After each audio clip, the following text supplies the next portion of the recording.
Panduan puasa Syawal. Kita tahu bersama bahwa puasa sunnah pada bulan Syawal itu punya keutamaan yang besar. Bagi yang telah berpuasa Ramadan dengan sempurna, lantas mengikutkan puasa 6 hari di bulan Syawal, maka ia akan mendapatkan pahala puasa setahun penuh. Sebagaimana sabda Nabi SAW, barang siapa yang berpuasa Ramadan, kemudian berpuasa 6 hari di bulan Syawal, maka dia berpuasa seperti setahun penuh. Kenapa puasa Syawal bisa dinilai berpuasa setahun? Mari kita lihat pada hadis Sauban bekas budak Rasulullah berikut ini. Dari Rasulullah SAW, beliau bersabda, barang siapa berpuasa 6 hari di bulan Syawal setelah Idul Fitri, maka ia telah menyempurnakan puasa setahun penuh. Karena siapa saja yang melakukan kebaikan, maka akan dibalas 10 kebaikan semisal. Hadis riwayat Ibnu Majah. Al-Hafidz Abu Thahir mengatakan bahwa hadis ini sahih. Di situ disebutkan bahwa setiap kebaikan akan dibalas minimal dengan 10 kebaikan yang semisal. Ini menunjukkan bahwa puasa Ramadan sebulan penuh akan dibalas dengan 10 bulan kebaikan puasa. Sedangkan puasa 6 hari di bulan Syawal akan dibalas minimal dengan 60 hari atau 2 bulan kebaikan puasa. Jika dijumlah, seseorang sama saja melakukan puasa 10 bulan ditambah 2 bulan, yang hasilnya sama dengan 12 bulan. Itulah mengapa orang yang melakukan puasa Syawal bisa mendapatkan ganjaran puasa setahun penuh. Berikut kami rangkum beberapa catatan tentang puasa Syawal. Pertama, puasa sunnah Syawal dilakukan selama 6 hari, sebagaimana disebutkan dalam hadis di awal tadi.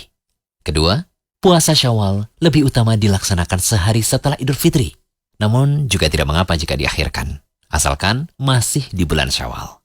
Syekh Muhammad bin Shalih Al-Utsaimin rahimahullah berkata, para fuqaha berkata bahwa yang lebih utama 6 hari puasa Syawal dilakukan setelah Idul Fitri atau 1 Syawal secara langsung. Ini menunjukkan bersegera dalam melakukan kebaikan. Ketiga, puasa Syawal lebih utama dilakukan secara berurutan. Namun juga tidak mengapa jika dilakukan tidak berurutan.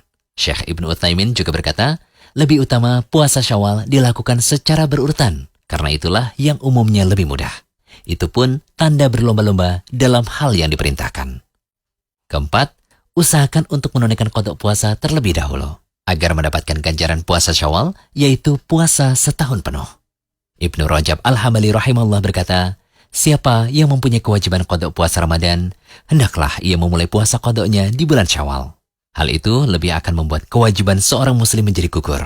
Bahkan puasa qada itu lebih utama dari puasa 6 hari Syawal. Kelima, puasa Syawal tidak boleh digabungkan dengan qada puasa Ramadan. Kami tegaskan sekali lagi ya, tidak boleh melakukan puasa 6 hari di bulan Syawal dengan niat ganda, yakni menggabungkan puasa sunnah dan mengqada puasa Ramadan yang pernah ditinggalkan. Karena meninggalkan puasa ketika Ramadan, baik karena alasan yang dibenarkan maupun tanpa alasan, itu wajib untuk diqada. Sementara puasa 6 hari Syawal itu hukumnya sunnah. Oleh karena itu, hendaknya orang yang memiliki utang puasa terlebih dahulu mengqada utang puasa Ramadan, baru kemudian melaksanakan puasa sunnah 6 hari bulan Syawal. Keenam, puasa Syawal boleh digabungkan dengan puasa sunnah Ayyamul Bid atau puasa sunnah Senin Kamis. Syekh Muhammad bin Shalih Al-Utsaimin rahimahullah berkata, jika puasa 6 hari Syawal bertepatan dengan puasa Senin atau Kamis, maka puasa Syawal juga akan mendapatkan pahala puasa Senin. Begitu pula puasa Senin atau Kamis akan mendapatkan ganjaran puasa Syawal.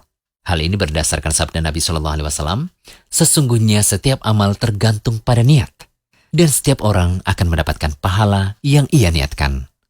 Ketujuh, mengenai niat puasa Syawal, boleh kok berniat di siang hari, tapi selama belum makan dan minum sejak subuh ya, dan boleh membatalkan puasa ketika melakukan puasa sunnah.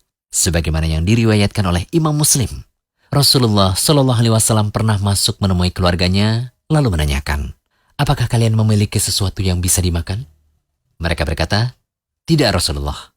Kemudian Rasulullah SAW mengatakan, kalau begitu sekarang saya puasa.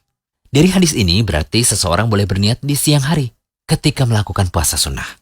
Nabi SAW juga terkadang berpuasa sunnah, kemudian beliau membatalkannya sebagaimana dikatakan oleh Ummul Mukminin Aisyah radhiyallahu anha, dan terdapat pula dalam kitab An-Nasa'i.